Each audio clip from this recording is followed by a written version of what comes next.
හැම දිනාටම තෙරුවන් සරණ ප්‍රාර්ථනා කරමින් බෞද්ධ රූපවාහිනී නාලිකාව ඔබ වෙත ඉදිරිපත් කරන විශේෂ භාවනා වැඩසටහන සතිපතා බෞද්ධ නාලිකාව තුළින් විකාශනය වෙන ඒ බෞද්ධ භාවනා වැඩසටහන මෙහෙවන්නේ අපේ කැනඩාවේ යුත්තදම්ම ස්වාමීන් වහන්සේ. ඉතින් අද මේ වැඩසටහන සිදු කරන්නේ පටිගත කරනු ලබන්නේ සුවිශේෂී ස්ථානයක සිටගෙන ඊටාම මනස්කාන්ත පරිසරයක බොහොම ශාන්ත සුන්දර ස්ථානයක සිටගෙන මේ ස්ථානයේ තමයි මින්නීරිය කාලතුවක්කු හමුදා සංකීර්ණය. ශ්‍රී ලංකා යුද හමුදාවෙහි මින්නීරිය කාලතුවක්කු හමුදා සංකීර්ණයට අයත්ව තියෙනවා ආයතන වශයෙන් කාලතුවක්කු හමුදා පාසල 7 වෙනි සැහැල්ලු රෙජිමෙන්තුව 8 වෙනි මධ්‍යම රෙජිමෙන්තුව කියන මේ ආයතන හැම එකක්ම ස්ථාපිතව තිබෙන්නේ මේ ආයතනය තුල. ඉතින් අද මේ අප කතා කරන ස්ථානය විශේෂයෙන් මේ කාලතුවක්කු හමුදා සංකීර්ණී තිබෙන ඊටාම දර්ශනීය ස්ථානයක මේ ස්ථානයේට අප පැමිණෙන්නට විශේෂයෙන් හේතු වුණේ නොබෝදා ලංකාවට දිවයින පුරාම ඇදහැළුණු ධාරානිපාත වර්ෂාව නිසා ගම් වතුරින් අවතැන් වූ ජනතාවට උපකාර කරන්නට කියලා බෞද්ධ නාලිකාව තුළින් අපි මහ ජනතාවගෙන් ඉල්ලීමක් කළා. ඒ ඉල්ලීමට අනුව ලංකාවේ නොයෙක් දෙනා කොළඹ 7 ගෙගිරි පාරේ ශ්‍රී සම්බෝධි විහාරස්ථානයට පැමිණිලා නොයෙකුත් දේ පරිත්‍යාග කරන්නට යෙදුණා. විශේෂයෙන් බීලි ආහාර, ඒ වගේම කිරි පිටි වර්ග, සීනි, තේකොළ, බිස්කට්, ඒ වගේම පානීය ජල බෝතල් ආදී වශයෙන් නොයෙකුත් දේ පරිත්‍යාග කළා. විශේෂයෙන්ම කොළඹ රාජකීය විද්‍යාලයේ විදුහල්පති උපාලි ගුණසේකර මැතිතුමන් ප්‍රධානී සිසු දරුවන්, ඒ වගේම ඩී.එස්. සේනානායක විද්‍යාලයේ දිසානායක මහත්මයා විදුහල්පතිතුමන්, ඒ වගේම මියුසියස් විද්‍යාලයේ විදුහල්පතිනිය වන දන්දෙනිය මෙතිණිය කියන විදුහල්පතිතුමන්ලාගේ පුරෝගාමීත්වයෙන් මේ විදුහල් වල සිසු දරුවන් බොහෝ දෙනෙක් බිස්කට්, ඒ වගේම සීනි, තේකොළ, බීලි ආහාර වර්ග, සබන් ආදී කිරි පිටි වර්ග ආදී පරිත්‍යාග කළා. ඒ සියලුම ද්‍රව්‍ය අප අද දවසේ මේ පොළොන්නරුව දිස්ත්‍රික්කයෙහි ජලයෙන් ගම් වතුරෙන් ඒ අවතැන්වුණු කරදරයටපත් වුණු දුකටපත් වුණු ජනතාව අතර බෙදා හදා දෙන්නට සියලු කටයුතු සූදානම් කර තිබෙනවා. ඉතින් මේ කරතව්‍ය සිදු කිරීමේදී යුද හමුදාවෙන් අපට විශාල සහයෝගයක්, ඒ වගේම මේ සංවිධානය කර ගන්නට මහත් උපකාර හැම එකක්ම සලසා දෙන්න යෙදුණා.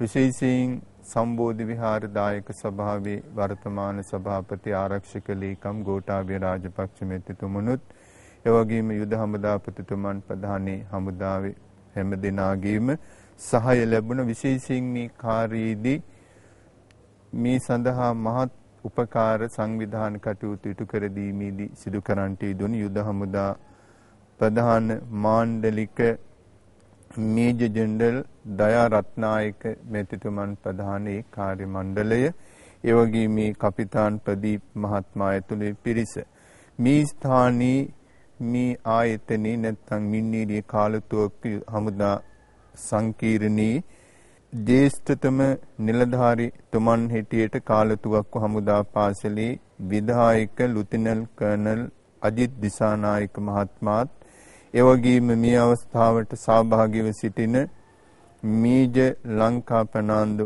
මහත්මයා, ඒ වගේම මේජර් ප්‍රසන්න දිසානායක මහත්මයා, ඒ වගේම මේජර් සම්පත් සේනානායක මහත්මයා කියන නිලධාරී බෞතුන් ඇතුළු යුද හමුදාවේ බොහෝ දෙනෙක් මේ අවස්ථාවට සහභාගීව සිටිනවා.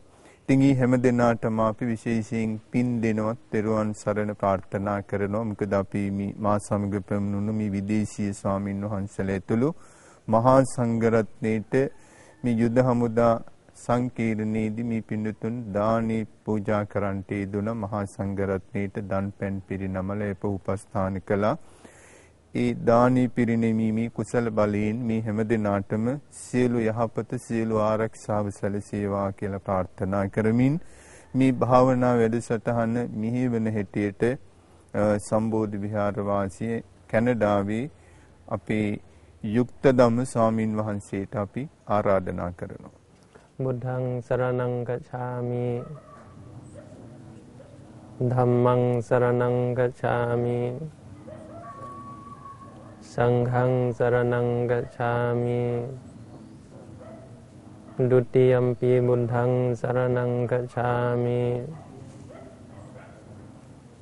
ဒုတိယံ පි ධම්මං සරණං ගච්ඡාමි ဒုတိယံ පි සංඝං සරණං ගච්ඡාමි တတိယံ පි බුද්ධං සරණං ගච්ඡාමි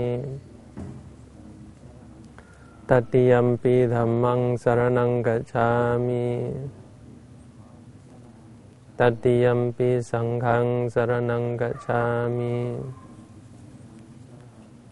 တိสรณගමනං සම්පූර්ණං පානාති පාතා වේරමණී සික්ඛාපදං සමාදියාමි අදින්නා දානා වේරමණී සික්ඛාපදං සමාදියාමි කාමේසු මිච්ඡාචාරා වේරමණී සික්ඛාපදං සමාදියාමි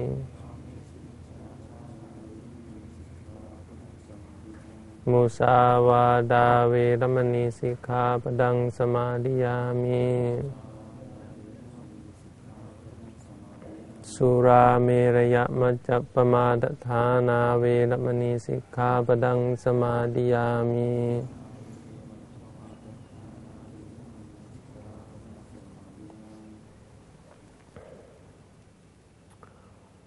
Today I will be giving basic instruction on meditation to the soldiers here in Polonnaruwa. I'd like to thank you for inviting us today, and I appreciate that you're all interested in the practice of the Buddha's teaching. The Buddha's teaching is not something just for monks, and it's not something that's just for the monastery. The Buddha's teaching is a training, just as all of you have to train as soldiers. The practice of the Buddha's teaching is for the purpose of training the mind. And here as soldiers, better than anyone, I think you can understand the importance of training the mind. If your mind is not trained, just as the Buddha said, it can be your worst enemy. There's no one in the world who can harm you more than your own mind if it's untrained. And if your mind is trained, then no one can harm you in any way, because the training of the mind allows you to overcome all obstacles and allows you to not cling to anything and not be subject to any kind of suffering. So, whereas in ordinary life we use mostly the physical and we use mostly the things outside of ourselves, in the Buddha's teaching we're going to train ourselves by using our mind, by looking directly at the mind and coming to understand it. In Buddhism we understand there are two kinds of training of the mind. One way of training the mind is to just focus the mind and calm it down. When you look inside in order to pacify the mind, to make the mind quiet, so that you don't think of anything, so that you don't have any difficulty or any suffering. Kind of like a vacation or a rest for the mind, where the mind is able to recuperate. The other kind of training of the mind is where you train yourself to see clearly. You train yourself to understand difficulty. Just like as soldiers, you have to take both kinds of practice. You have to rest sometimes in order to recuperate, and you also have to train yourself in battle scenarios where you have to be ready for anything. So you have to go through great hardship as a soldier. Meditation is the same way. We have to understand when we talk about meditation or the Buddha's teaching, we're not simply talking about the first kind where it's a rest and a vacation.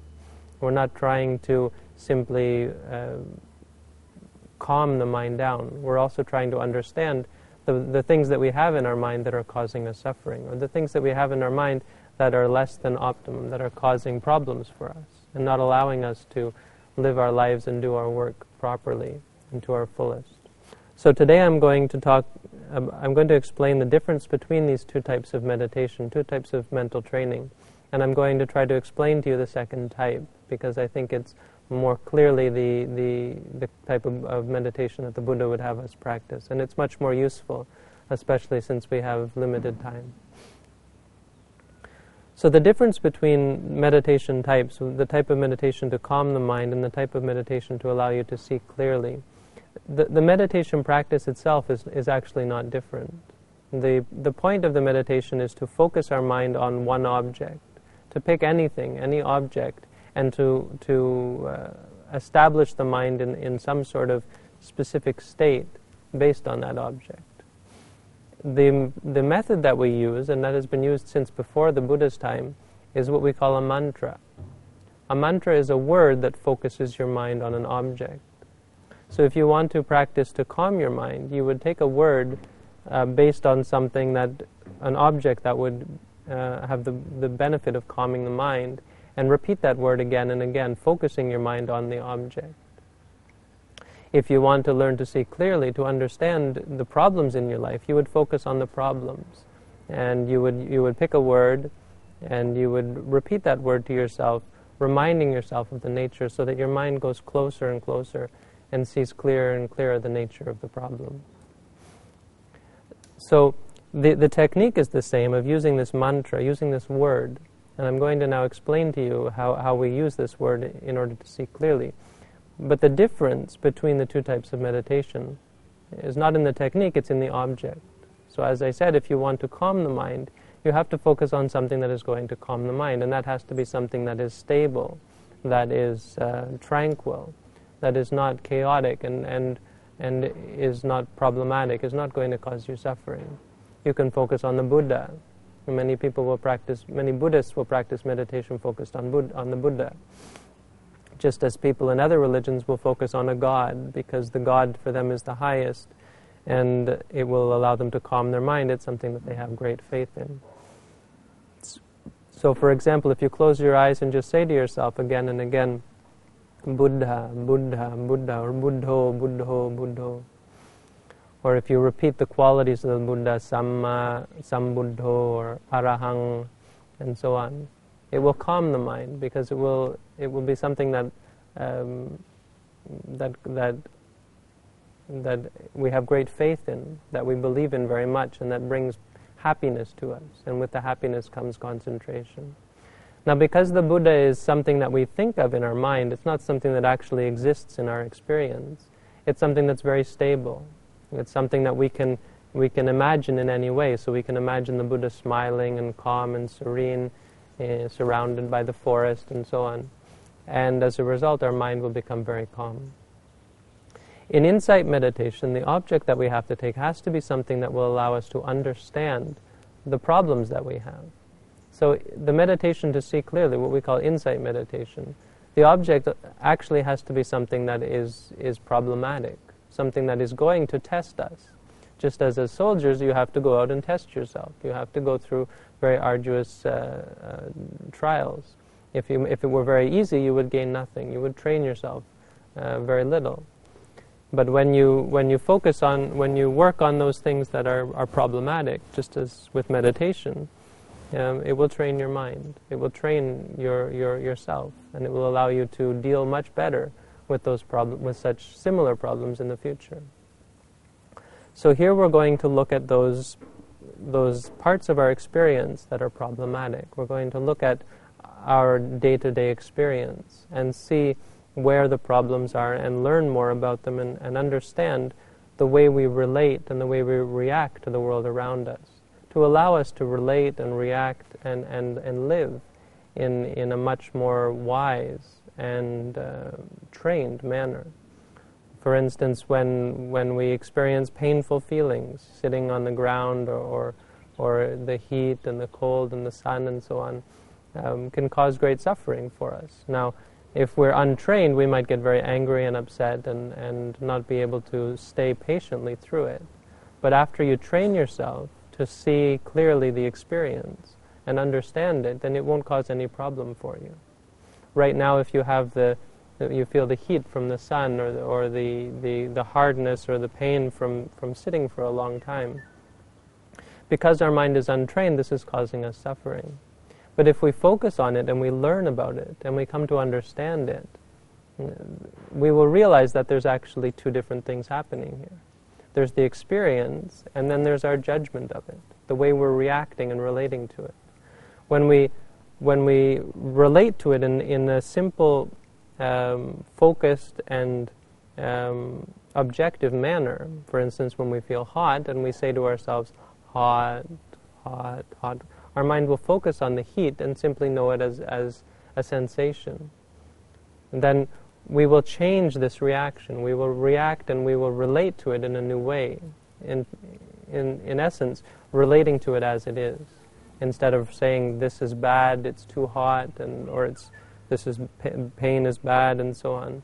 We'll simply see it for what it is, as heat, as pain, and so on. So this is the basic technique that we have. When we talk about meditating in either sense, we're talking about using this mantra, this word, that's going to focus our mind, and it's a tool for the practice of meditation. In concentration meditation to calm the mind, we're going to use an object that is going to bring peace. Nothing to do with our daily lives, nothing to do with our problems. In essence, a vacation or an escape. In the practice of meditation to see clearly, to understand, we're going to use a part of our experience. And in fact, what I'm going to explain to you now is that you can use any part of your experience. There will be no time and no experience that cannot be used in the practice of meditation. As long as it's some part of reality, you're not creating it in your mind, then it will help you to learn about reality. It will help you to learn about your lives. So we're not going to look for anything. We're not going to try to create an experience. We're going to look at what's happening in our minds, because this is who we are. The wisdom that the Buddha would have us gain is wisdom about ourselves, wisdom about our lives and our experience, wisdom about what's going on in your mind right now. Because at this moment, you'll find that as you're listening to me, as you're trying to understand what I'm saying, there's many things occurring in your mind. You'll find that you're not able to simply focus and experience and relate directly to what I'm saying. First of all, there might be external distractions. As I said, there might be pain in the body, or there might be a discomfort from the heat. You might find yourself thinking about something. You're thinking about the work that you have to do later. You're thinking about what happened earlier. You're thinking about the past. Maybe you're making plans. Maybe you're dreaming about this or that. Your mind is not focused. The mind can't stay still. We'll come to see that our mind is actually not as trained as we might wish for it. Further to that, you might find yourself judging what I'm saying, analyzing it, trying to decide whether what I say is right or wrong. So there's many things occurring in the mind. Maybe you feel angry or upset, or maybe you feel bored or uncomfortable. Maybe you feel happy. Maybe you like it. Maybe you want me to say this or to talk about that, or so on. At any rate, you'll find that there are many things occurring in the mind and in the body that are causing happiness sometimes and causing suffering sometimes, that are causing you to lose your focus. Now, all of these objects of experience are a part of who we are. And this goes on throughout our lives. When you leave here, you're going to go back to your work, and the same thing will be true. You'll carry out your day, you'll carry out your life, and you'll find the same experiences, the same mind states arising. That you'll get angry sometimes, you'll be happy sometimes, you'll feel pleasure sometimes, and you'll feel pain sometimes. You'll find that you're not always happy, but you're not always unhappy, that there's changes going on. And you'll find that to the extent that your mind is untrained, you will cause difficulty and cause suffering for yourselves. So what we're trying to do is to change this nature of how we relate to our lives, so that when you do go back, you'll react in a more trained fashion. This is something that can help you as soldiers. It should be a part of all military training, I would think. It should be a part of training for every person in the world, because unless you're doing something that has nothing to do with that, where you don't have to use your mind, if you're doing some completely physical labor, for instance, then there's maybe very little use for meditation. But as long as you're going to be using your mind, as long as your mind is going to be a part of what you do, then it's something that's very useful. So I'm just going to give you a very simple technique, a very simple method to allow you to partake in this practice of training our minds. The basic method, as I said, is the mantra. But what I have to do here is to explain to you what are the various objects that we're going to use this mantra on. And these objects the Buddha called the satipatthana. And the satipatthana are the foundations of the meditation practice. They're the different ways we can focus our mind on reality. Again, focusing it on ourselves, focusing it on our experience, not on the Buddha, not on some concept, not on something external to ourselves. The four satipatthana are really us. They're our experience of reality. The first satipatthana, the first way of focusing our mind, is to focus it on the body.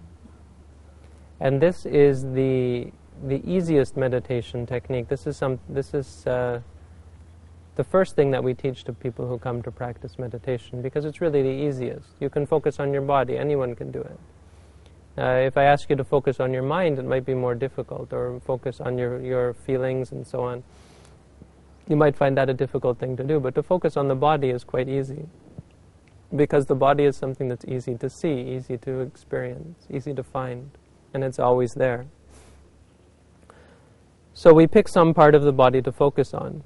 Right now you can see that your body is in a sitting position, and this sitting position is formed through the pressure in the back, the pressure in the legs, the stiffness that exists between the body and the seat that you're on, or the softness if you're sitting on a cushion. You can feel, you can be aware of the fact that you're sitting. If I ask you now to close your eyes, just be aware of the fact that you're sitting. This is the body, this is what our body is. And so to start to learn about our experience, we can take this very basic object as our meditation object. Simply being aware that we're sitting. To focus our mind, again, we use this mantra. We remind ourselves, this is sitting. And we say to ourselves, sitting, sitting, sitting, just silently in the mind.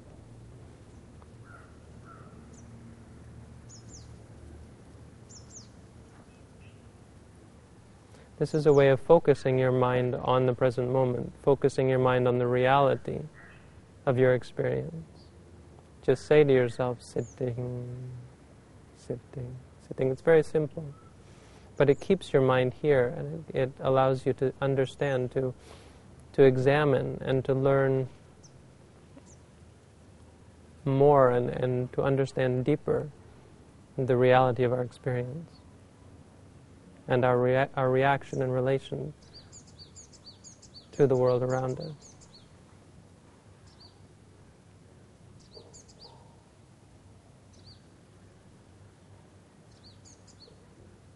You'll find that there's something else that you'll be aware of as you watch the body, and that's the breath.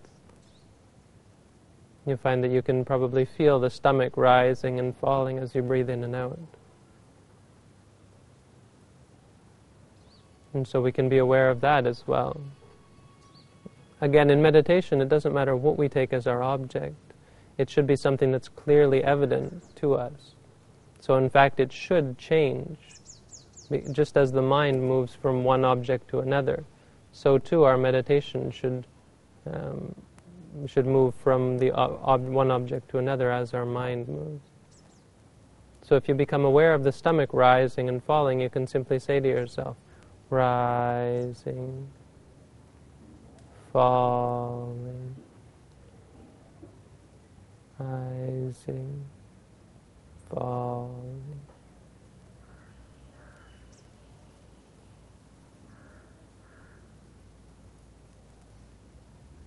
And just focus on the stomach as it rises and falls. It doesn't really matter what object you use, but these are two that are quite easily observable, even just when you begin to meditate.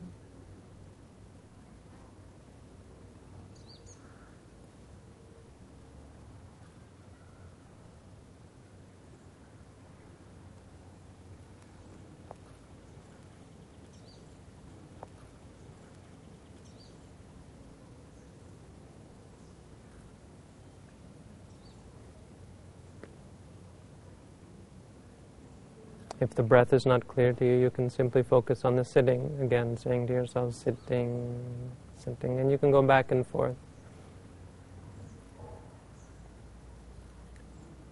Now, if you do this for some time, you'll see it's quite clear that you're training the mind, that your mind is becoming more focused, more concentrated.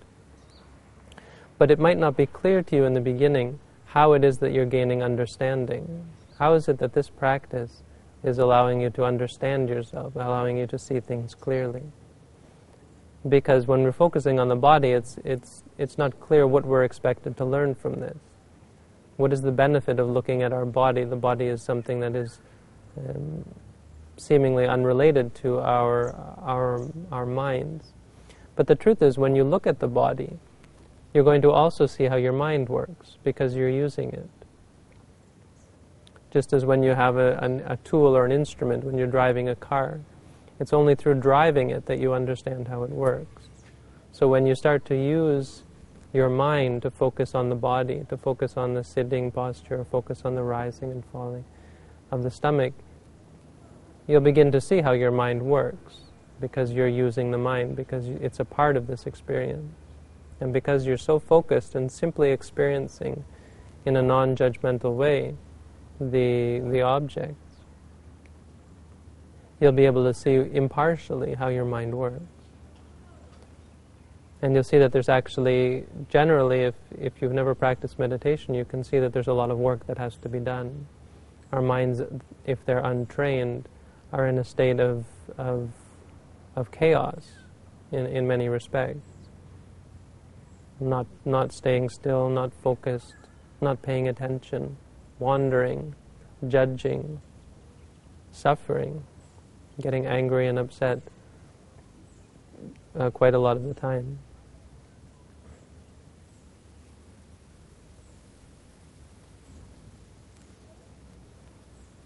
And so,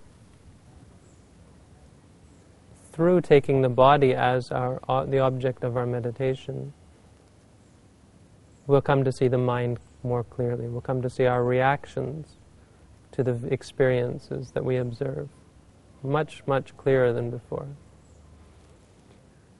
And so the next step is to take these objects, these parts of the mind, these mental components, as the object of our meditation. Starting with the sensations that arise in the mind. They might be painful sensations that arise based on the body. They might be pleasurable or calm sensations. But this is the first gross and obvious thing that will arise through our practice as we continue. In the beginning, we probably feel a lot of pain from the newness of the position. You'll feel pain in your legs, pain in your back, maybe even pain in your head, pain in your shoulders, and so on.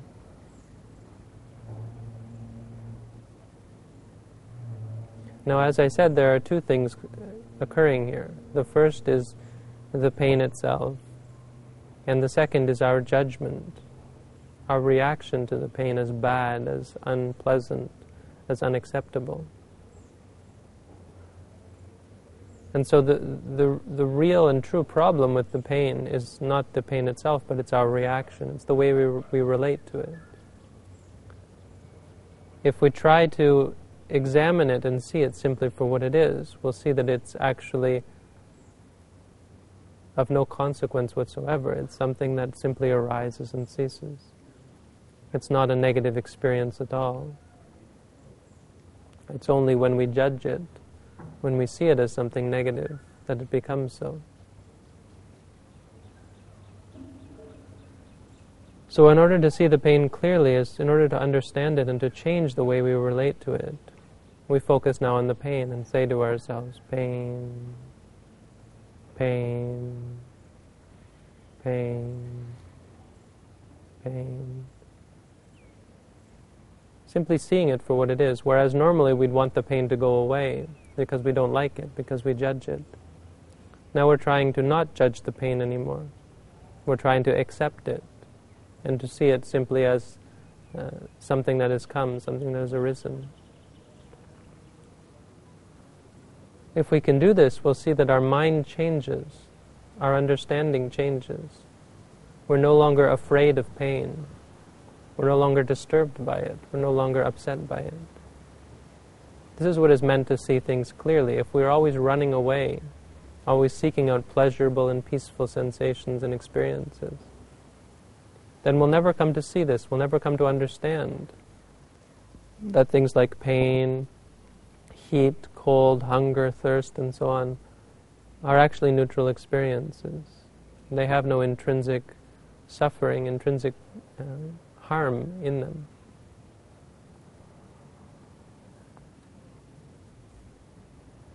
So you can try that when you feel pain. Simply say to yourself, pain, pain, pain, again and again until it does disappear. When it's gone, then come back again to the body, focusing on the rising and the falling of the stomach, or the sitting posture, or any such object.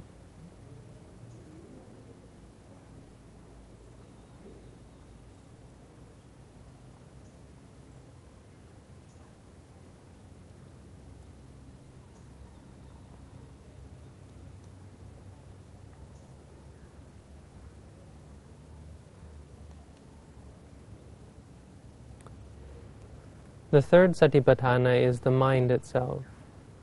You'll find that when you focus on the body or you focus on the feeling, there's still something that we've left out, and that is the mind itself. That it's all well and good when you're able to focus on these things, but you'll find that your mind is not always able to focus. That in fact, possibly much of the time your mind is wandering, thinking about other things, not focusing on the meditation at all. And clearly this is a problem. This is the sign that our mind is not well trained. But it doesn't mean that we can't meditate. It doesn't mean that we're not able to practice. Again, we don't have to pick our object. We can focus on the mind itself. When we're aware of our thoughts, all the better. Now we're able to look directly at the mind. So we simply focus on the thought and say to ourselves, thinking, thinking, thinking. So instead of perpetuating the thought and continuing it, following after it, we're simply aware that it's a thought. We cut the chain. And you'll find that the thought disappears actually quite quickly. That you're back in the present moment. You're able to see things as they are again.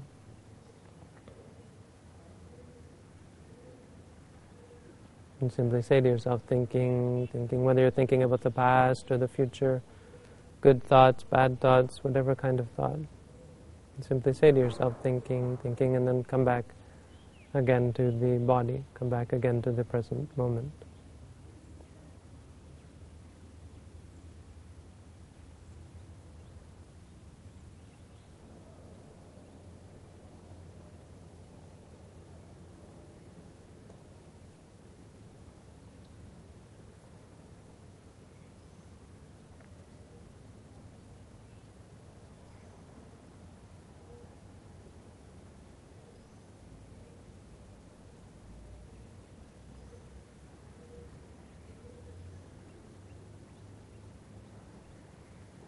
The final satipatthana is the emotions. So when you begin to look at these three objects, the body, the feelings, and the mind, you'll come to see the judgments that we have in our mind. You'll come to see those things that are causing problems. So when these arise, liking, disliking, and so on, laziness, distraction, confusion, and so on, again, we simply take them as our object. Liking, liking, disliking, disliking, and so on. This is a basic meditation practice. I don't expect for all of you to really pick this up in such a short time. But I wanted to explain to you the basics of how we practice meditation, and I hope this has been of some use to you. Again, I'd like to thank you all for inviting us, and I hope you're able to put these techniques into practice, and that you're able to, for yourselves, come to train the mind to a higher degree, and that it's of benefit to you in your lives for your development and spiritual progress, and peace, happiness, and freedom from suffering. Thank you all again for coming to listen to me, and have a good day. Teruvan Saranai.